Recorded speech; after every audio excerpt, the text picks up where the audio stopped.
Hello guys, आप सबका बहुत बहुत स्वागत है आज की वीडियो में। आज का वीडियो बहुत ज़्यादा इंपॉर्टेंट है और थोड़ा सा बड़ा भी होगा, क्योंकि आज हम लोग टाइम, स्पीड और डिस्टेंस में जो जो फॉर्मूले, जो जो चीज़ें एग्जाम में आती हैं, उन सबके बारे में हम लोग बात करने वाले हैं। पिछले वीडियोस में हमने परसेंटेज वगैरह की बात करी और उसमें मैंने आपको बोला कि भाई परसेंटेज का एक ही फॉर्मूला होता है और सब कुछ इसी पे बेस्ड होता है, चाहे इंटरेस्ट डिस्काउंटिंग हो या फिर हमारा प्रॉफिट एंड लॉस हो, वो सब एक छोटा सा फॉर्मूला है, उसी पे बेस्ड होता है। लेकिन यहाँ टाइम, स्पीड एंड डिस्टेंस की बात करें तो इसमें कई फॉर्मूले हैं जो आपको अच्छे से आने चाहिए और अच्छे लेवल के क्वेश्चंस जो है वो हमारे एग्जाम में आते हैं। तो चलिए आगे बढ़ते हैं और आज हम लोग बात करते हैं कि टाइम, स्पीड एंड डिस्टेंस के सवाल को कैसे कर सकते हैं और कौन कौन से फॉर्मूले हैं जो हमें सीखने हैं। इसके अलावा हम क्वेश्चंस भी लगाएंगे साथ में, ताकि जिन फॉर्मूलों को हम डिस्कस करें वो भी आपको अच्छे से समझ में आ जाए। तो एक बार आपका फिर से स्वागत है। तो YouTube को दूर से सब्सक्राइब कर अगर नहीं किया है टू द पॉइंट लेक्चर्स के लिए, और इसके अलावा प्रीवियस ईयर क्वेश्चंस आपको फ्री में टेस्ट सीरीज के फॉर्म में मिलना स्टार्ट हो गए हैं हमारे टेलीग्राम चैनल पे। तो यहाँ QR कोड भी है, लिंक भी डिस्क्रिप्शन में है, जरूर से इसे ज्वाइन कर लें। इसका कोई शुल्क नहीं है, ये बिल्कुल फ्री है। और इसके अलावा लेक्चर्स और जो प्रीवियस ईयर क्वेश्चन है उनके पेड वर्जन भी अवेलेबल है हमारी ऐप पे। ऐप को जरूर से डाउनलोड करें और वहां पे फ्री डेमो भी जरूर से चेक करें, इसके भी लिंक डिस्क्रिप्शन में है। और इसके अलावा मैंने फ्री प्लेलिस्ट आप लोग के लिए यूट्यूब पे ऑलरेडी बनाई हुई है, सारे सेक्शंस की सिस्टमैटिकली एक एक करके अगर उनको आप देख लेते हैं तो आप बहुत अच्छे नंबर ला सकते हैं, यूजीसी नेट पेपर 1 को अच्छे से क्लियर कर सकते हैं आने वाले एग्जाम में। तो एक काम तो आपको ये करना है कि फ्री में सारी की सारी प्लेलिस्ट आपको अच्छे से देख लेनी है, जो कि बनी है to the point and on the basis of previous year questions. तो चलो गाइस आगे बढ़ते हैं और आज हम लोग बात करते हैं टाइम, स्पीड एंड डिस्टेंस की। तो टाइम, स्पीड एंड डिस्टेंस का क्या मतलब होता है थोड़ा सा समझ लेते हैं। देखो भाई, टाइम, स्पीड, डिस्टेंस में हमारे जो सवाल होते हैं जनरली उसमें एक ट्रेन होती है या एक कार होती है और वो चल रही होती है और वो कोई दूरी तय करती है, उस दूरी को कुछ निश्चित समय में तय करती है और उसके बेसिस पे हम ये बताते हैं कि उसकी गति कितनी है ना। तो मेन जो चीजें हैं वो दो हैं टाइम, स्पीड एंड डिस्टेंस के सवाल में। सबसे पहली है डिस्टेंस, यानी कि कितनी दूरी किसी ट्रेन ने किसी कार ने कवर करी, और दूसरा है टाइम। इन दोनों को मिला के एक दर बनती है। दर का मतलब एक प्रति या प्रति घंटे या प्रति सेकंड में कोई चीज कितना ट्रेवल करती है, एक दर बनती है। उस दर को हम लोग कहते हैं स्पीड। तो स्पीड अपने आप में कुछ नहीं है, डिस्टेंस अपने आप में एक दूरी है ना। टाइम, उस दूरी को पार करने में कितना समय लगा, ये भी अपने आप में कोई चीज है। लेकिन इन दोनों को मिला के एक चीज बनती है जिसको हम कहते हैं स्पीड। स्पीड एक दर होती है जो ये बताती है कि प्रति सेकंड या प्रति घंटे में कोई चीज कितनी मूव करती है। जैसे मान लीजिए कोई कार है, वो 200 किलोमीटर की दूरी तय करती है और ये 200 किलोमीटर की दूरी वो तय करती है 10 घंटों में। तो अगर हम इसको भाग दे देंगे तो हमारा आंसर आएगा कि 20 की हमारी स्पीड निकल आएगी। 20 क्या होगा, ये 20 किलोमीटर प्रति आवर। तो ये एक दर है, मतलब एक आइडिया लगाने के लिए हम लोग स्पीड के फॉर्मूले का यूज करते हैं कि हाँ भाई, कोई जो मूविंग चीज है, चाहे ट्रेन हो या कार हो, तो ये प्रति घंटे के हिसाब से या प्रति सेकंड के हिसाब से आखिर कितना मूव कर जाती है। हमारी मोटरसाइकिल और कार्स पे भी जो है हमारी स्पीड लिख के आ रही होती है जब हम उसे चला रहे होते हैं, कि भाई कहा जाता है ना भाई 40 के ऊपर ज्यादा मत चलाया करो, या अपनी स्पीड को भीड़ भाड़ वाले इलाकों में 20 तक रखा करो। तो ये जो 40-20 क्या मतलब है, ये स्पीड बता रहा है कि 40 किलोमीटर प्रति घंटा की आप स्पीड रखें या 20 किलोमीटर। एक दर, एक आइडिया लगाने के लिए कि भाई आपकी जो गति है वो प्रति घंटे के हिसाब से कितनी होनी चाहिए। तो कभी कभी प्रति घंटे या पर आवर के हिसाब से स्पीड को भी हम डिफाइन कर सकते हैं, और कभी कभी प्रति सेकंड, एक सेकंड में आपको कितना मीटर मूव करना है, इससे भी हम स्पीड को डिफाइन कर सकते हैं। आगे हम लोग इसको और अच्छे से देखने वाले हैं। तो एक छोटा सा क्वेश्चन ले लेते हैं, बेसिक सा क्वेश्चन है, और ये इस टाइप का क्वेश्चन एग्जाम में बिल्कुल भी नहीं आता, बट आप लोग को दिखाने के लिए कि ये जो फॉर्मूला हमने बात करी ये कैसे काम करता है। तो फॉर्मूला क्या होता है, चाल बराबर दूरी बटा समय, या कह सकते हो speed equals to distance upon time. I hope ये सबको पता ही होगा, बहुत बेसिक है और उसी पे बेस्ड ये बेसिक सवाल है।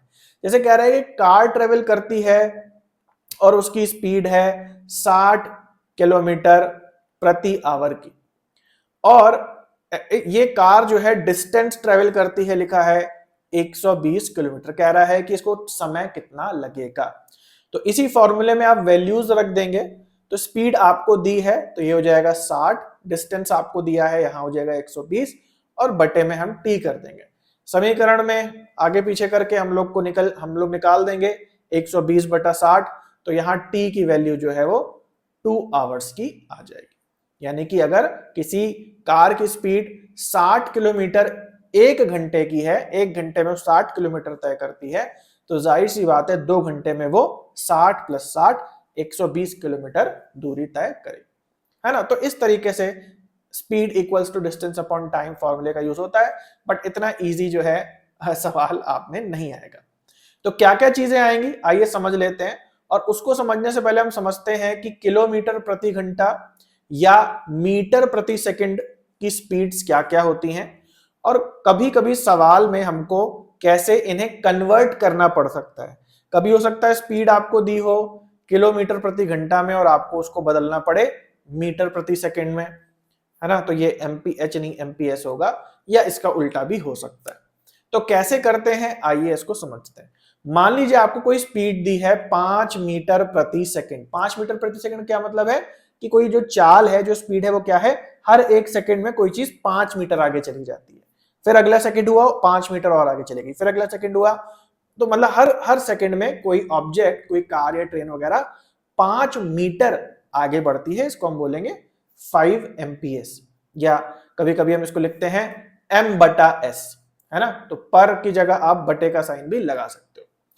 अब मान लीजिए सवाल के हिसाब से अगर हमें से बदलना है किलोमीटर प्रति घंटा में, तो उसका बहुत इजी सा फॉर्मूला यहां लिखा है, आप इसको भी यूज कर सकते हो कि कोई चीज अगर मीटर प्रति सेकंड में लिखी है तो आप उसको क्या करो, 18/5 से अगर आप इसको गुणा कर देते हो तो वो किलोमीटर प्रति घंटा में बदल जाएगी। तो 5 5 कट जाएगा, आंसर आ जाएगा 18 किलोमीटर प्रति आवर, है ना। तो 5 मीटर प्रति सेकंड को आप 18 किलोमीटर प्रति आवर भी कह सकते हो। सवाल के हिसाब से कभी कभी आपको जरूरत पड़ती है जब आपको इसे चेंज करना। इसके पीछे लॉजिक क्या लग रहा है, लॉजिक कुछ नहीं लग रहा है। मान लो कोई चीज है, वो मान लो कोई स्पीड लिखी है वो है 5 मीटर प्रति 1 सेकंड, है ना। तो 5 मीटर बटे 1 सेकंड ऐसे ही लिख सकते हैं इसको। अब यहां क्या किया जा रहा है, मीटर को कन्वर्ट किया जा रहा है किलोमीटर में। तो हमें पता है कि 1 किलोमीटर में 1000 मीटर होते हैं, तो इसलिए हमने इस नंबर को भाग कर दिया 1000 से। और सेकंड को हमें बदलना है घंटे में, तो सेकंड को पहले मिनट में बदलेंगे तो उसे 60 से भाग करेंगे, सेकंड 1 सेकंड को हम 60 से भाग करेंगे, और फिर इसे घंटे में बदलना है तो 60 से फिर भाग करेंगे। तो ये जो हम यहाँ चीज एक्स्ट्रा चीजें गुणा कर रहे हैं, 60 गुणा 60/1000, इसको जब आप सॉल्व करोगे तो ये 18/5 निकल के आता है। तो आप प्रैक्टिकली ऐसे भी कर सकते हो और याद करने को उसको याद भी कर सकते हो। इसका उल्टा करें तो 1 किलोमीटर प्रति आवर को जब हम मीटर प्रति सेकंड में बदलते हैं तो उल्टा करना होता है, 5/18 से गुणा कर देना होता है ना। जैसे हमारे पास है 18 किलोमीटर प्रति आवर की स्पीड, मीटर प्रति सेकंड में बदलना है तो इसे 5/18 से गुणा कर देंगे और अगेन 5 मीटर प्रति सेकंड हमारे पास आ जाएगा। तो शॉर्टकट में भी कर सकते हो, लॉन्ग कट में भी कर सकते हो। ओके, तो एक सवाल लगा लेते हैं। यहाँ पे सवाल दिया हुआ है इसी से रिलेटेड। जैसे यहाँ पे देखो कह रहा है कि कार की जो स्पीड है वो एमपीएस में दी है कि 25 एमपीएस की मीटर प्रति सेकंड की एक स्पीड दी है, और पूछा जा रहा है कि 5 किलोमीटर ट्रेवल करने में कितना समय लगेगा। तो स्पीड हमारी किसमें दी है, 25 मीटर प्रति सेकंड, और डिस्टेंस हमको दिया हुआ है 5 किलोमीटर। यहां बहुत बच्चे गलती करते हैं कि 5 को भाग दे देते हैं सीधा सीधा 25 से, और वो पैमाना जो यूनिट दी है एंड में उसको बदलते नहीं। अब इस सवाल को करने के दो तरीके हैं, या तो ये जो 5 किलोमीटर है इसे आप मीटर में बदल दो, तो 5 किलोमीटर कितना हो जाएगा, 5000 मीटर हो जाएगा। इसके बाद भी आप सवाल को कर सकते हो, या तो फिर जो मैंने आपको बताया उसके हिसाब से आप 25 मीटर प्रति सेकंड को किलोमीटर प्रति सेकंड में बदल दो। तो इसके लिए आपको क्या करना पड़ेगा, 25 को गुणा करना पड़ेगा 18/5 से। तो ये 5 कट जाएगा, हमारे पास आएगा आई थिंक 100 किलोमीटर प्रति आवर, है ना। तो इन दोनों तरीके से ही आप 90 किलोमीटर प्रति आवर, तो इन दोनों तरीके से ही आपको पहले पैमाना बदलना होगा और उसके बाद आपको सवाल को करना होगा। तो मान लो कि हम स्पीड को ही बदल लेते हैं, है ना। तो अगर आप 25 मीटर प्रति सेकंड को चेंज करेंगे तो आपका आंसर आएगा 9 किलोमीटर प्रति आवर। अब आपके पास स्पीड आई है, इस वाली स्पीड से भाग देते तो सवाल गलत हो जाता। अब 5 को आप भाग दे दोगे 90 से, तो 5 है डिस्टेंस और 90 है स्पीड, और time equals to distance upon speed हो जाएगा। तो आपका आंसर 1/18 कुछ आ जाएगा। उसके आगे हम लोग नहीं सॉल्व करेंगे। आई होप आपको समझ में आ गया कि कभी कभी जो है पैमाने को या यूनिट को बदलने की जरूरत पड़ती। अब अगला जो फॉर्मूला है या अगले जो सवाल ढेर सारे आते हैं टाइम, स्पीड एंड डिस्टेंस में, उसमें जो टॉपिक है वो है एवरेज स्पीड का, औसत स्पीड का। तो औसत स्पीड का जो सवाल होता है उसमें असल में यह दिया होता है कि कई अलग अलग दूरियां होती हैं, है ना। मान लो कुछ दूरियां हैं, जैसे मान लो कि एक दूरी है ए से बी पॉइंट तक, एक दूरी है बी से सी पॉइंट तक, एक दूरी है सी से डी पॉइंट तक। और इस सवाल में होता है कि अलग अलग दूरियों को अलग अलग स्पीड में तय किया गया। मान लो ये दूरी है 100 किलोमीटर की, ये दूरी है 50 किलोमीटर की, ये दूरी है 25 किलोमीटर की। और मान लो कि ए से बी तक जब किसी कार ने दूरी तय की तो उसकी स्पीड बहुत तेज थी। मान लो कि इस दूरी को किसी कार ने 10 घंटे में तय कर लिया, इस दूरी को किसी कार ने फिर 10 घंटे में तय करा। क्यों? क्योंकि उसकी स्पीड अब स्लो हो गई, तो स्लो स्पीड की वजह से टाइम ज्यादा लग रहा है जबकि दूरी कम कवर हो रही है। और मान लो कि यहाँ पे 5 घंटे में दूरी कवर हुई। अब पूछा जा रहा है कि औसत गति कितनी रही। अब आप देख रहे हो जो अलग अलग पॉइंट की दूरियां हैं उन्हें कवर करने में अलग अलग समय लग रहा है, क्योंकि जाहिर सी बात है कि स्पीड कम ज्यादा हो रही है। तो हमें ये पता करना है कि औसत स्पीड कितनी रही, मतलब कि एक एवरेज में अगर हमको एक शब्द में बोलना हो कि स्पीड कितनी रही तो कैसे हम निकालेंगे। तो इसका फॉर्मूला है average speed equals to total distance upon total time. आपको क्या करना है, डिस्टेंस को टोटल करना है। तो डिस्टेंस को टोटल करेंगे 175 आ जाएगा, और अपॉन टोटल टाइम, तो टोटल टाइम यहाँ पे 25 आ जाएगा। तो total distance upon total time करेंगे तो हमारा जो है आंसर यहाँ पे आ जाएगा। अब जो भी आएगा आप करके देख सकते हैं, तो वो हमारी एवरेज स्पीड कहलाएगी। इससे रिलेटेड एक क्वेश्चन है और इस पैटर्न पे ही क्वेश्चन आपके एग्जाम में आएंगे। ये जो मैं आपको एग्जाम्पल साथ में अब करा रहा हूं, इस पे बेस्ड आपके, मतलब ये आप यूजीसी नेट का ही क्वेश्चन समझो। हालांकि ये क्वेश्चन मैंने आप लोग के लिए बनाया है खुद से, ताकि आप लोगों को एक ही क्वेश्चन में सारे के सारे फॉर्मूले के मतलब समझा दूं, लेकिन क्वेश्चन आपके एग्जाम में इसी प्रकार के आएंगे। और अगर आप पेड क्लासेस में हैं तो आपको नीचे टॉपिक वाइज PYQ का ऑप्शन भी मिल रहा होगा, उसे क्लिक करके सारे प्रीवियस ईयर क्वेश्चन लगा लो, किस प्रकार के क्वेश्चन जो है बनते हैं, है ना। लेकिन पहले वीडियो देख लेना, क्योंकि आगे और भी फॉर्मूले हैं जो कि आपको समझना जरूरी है। जैसे क्वेश्चन देखते हैं, एवरेज स्पीड का क्वेश्चन है। कह रहा है एक पर्सन जो है ट्रेवल करता है किसी शहर में, शहर ए से शहर बी तक, ए से बी तक ट्रेवल करता है, और लिखा है इसका डिस्टेंस है 150 किलोमीटर। तो ये डिस्टेंस कितना है, 150 किलोमीटर। कह रहा है इसने अपनी स्पीड को रखा है 50 किलोमीटर प्रति घंटा का। तो ए से बी की ओर जब ये जा रहा है तो इसकी स्पीड है 50 किलोमीटर प्रति आवर की। ओके, उसके बाद कह रहा है लेकिन जब ये वापस लौटा, जब ये बी से ए की ओर गया, है ना, जब ये वापस लौटा तो इसकी स्पीड जो है ज्यादा हो गई, और अब इसकी स्पीड हो गई 75 किलोमीटर प्रति आवर। अब कह रहा है एवरेज स्पीड क्या होगी। तो एवरेज स्पीड का फॉर्मूला आपको पता है, total distance upon total time. अब यहां टाइम नहीं दिया है, हमें स्पीड दी है। तो देखो भाई, इतना इजी क्वेश्चन नहीं आएगा आपके यूजी नेट के एग्जाम में कि हाँ भाई हमको फॉर्मूला पता है, आपने वैल्यू रख दिया और हो गया। नहीं, अब आपको क्या करना है, पहले आपको टाइम पता करना है। तो सबसे पहले आप केस लोगे ए टू बी का।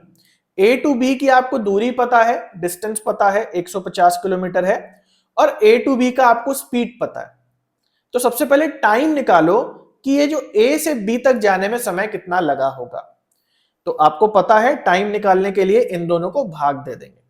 तो जब हम 150/50 करेंगे, है ना, तो 150 जो डिस्टेंस है और स्पीड से भाग करेंगे तो हमारा आंसर आएगा 3 आवर्स। यानी कि ए से बी तक जाने में 3 घंटे का समय लगा। और ठीक हम काम बी टू ए के लिए भी करेंगे। तो बी टू ए में स्पीड बढ़ गई, 75 हो गई, तो कितना समय लगा होगा। अगेन डिस्टेंस वही रहेगा, बी टू ए का भी डिस्टेंस वही है 150, इसको भाग देंगे 75 से और हमारा आंसर आएगा 2 आवर्स। अब हमारे पास डिस्टेंस भी आ गया, अब हमारे पास टाइम भी आ गया। तो अब कह रहा है ये जो पूरी जर्नी इसने करी A to B, B to A, इसमें एवरेज स्पीड क्या रही। तो सबसे पहले मालूम करेंगे टोटल डिस्टेंस क्या है। तो A to B 150, B to A 150, total distance कितना हो गया 300 किलोमीटर। तो ये टोटल डिस्टेंस है upon total time. Total time कितना लगा, A टू B गया 3 घंटे में, B टू A गया 2 घंटे में, टोटल टाइम कितना लगा 5 घंटे। तो जब 300/5 आप करोगे तो आपकी औसत स्पीड कितनी निकल आएगी 60 किलोमीटर प्रति आवर की। तो अभी आप औसत का मतलब समझ रहे हो, यहां पे बहुत वेरिएशन है स्पीड का, कभी 50 किलोमीटर कभी 75।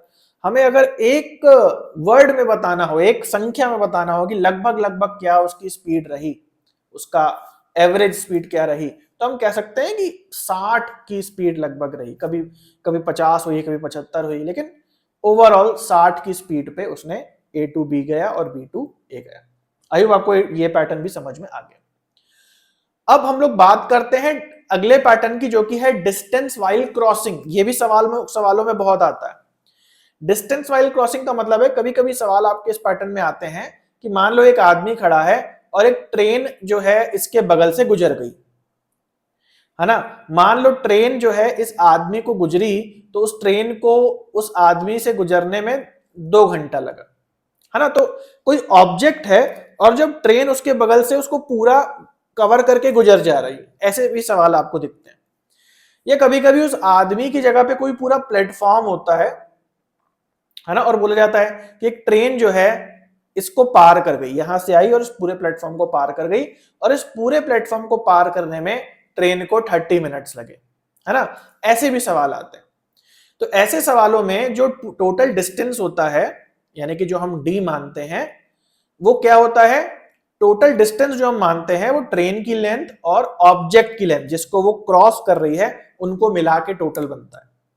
अभी आपको नहीं समझ में आएगा, अभी हम लोग क्वेश्चन देखेंगे तो उससे आपको ज्यादा समझ में आएगा। जैसे इस क्वेश्चन को ध्यान से देखो, लिखा है अ ट्रेन, एक ट्रेन है, उसकी लंबाई है 200 मीटर की, और वो एक प्लेटफॉर्म को क्रॉस कर देती है जो कि 300 मीटर का था, और इसमें उस ट्रेन को टोटल टाइम लगता है 50 सेकंड का। ठीक है, तो अगर ड्रॉ करेंगे तो क्या करेंगे, एक प्लेटफॉर्म है, ये प्लेटफॉर्म है 300 मीटर का, इधर से एक ट्रेन आ रही है, इस ट्रेन की जो लेंथ है, टोटल लंबाई है, वो कितनी है 200 मीटर की, है ना।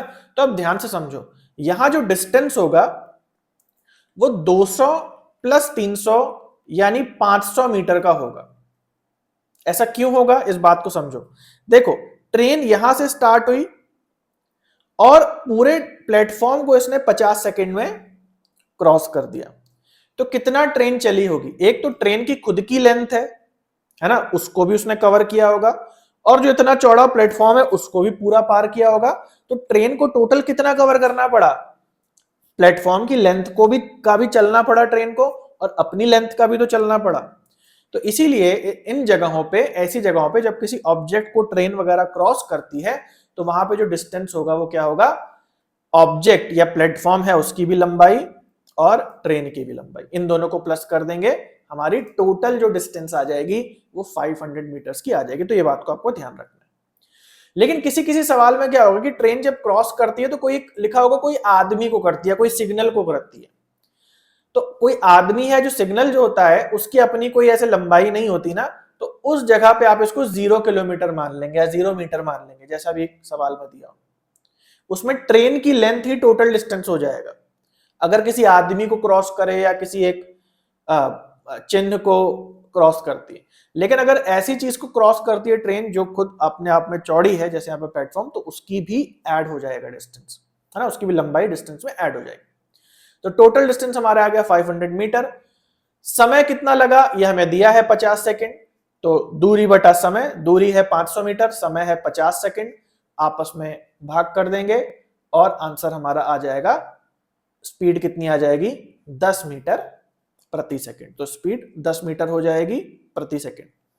आई होप आपको समझ में आ गया, तो इस बात का भी आपको ध्यान रखना है।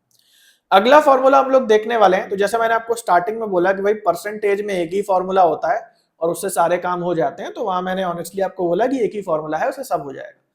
लेकिन इसमें मैंने आपको शुरुआत में ही बता दिया कि भाई टाइम स्पीड डिस्टेंस में बहुत सारे फॉर्मूले हैं और इन सबसे इक्वली क्वेश्चंस आते हैं। तो अगर आपको ये क्वेश्चंस और टाइम स्पीड डिस्टेंस से क्वेश्चंस भी बहुत आते हैं, तो बहुत इंपॉर्टेंट है ये। तो इन सारे फॉर्मूलों को ही आपको समझना पड़ेगा। अगला जो हमारा फॉर्मूला है वो है रिलेटिव स्पीड का फॉर्मूला।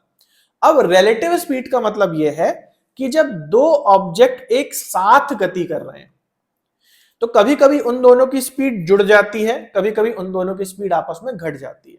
इसको हम रिलेटिव स्पीड कहते हैं।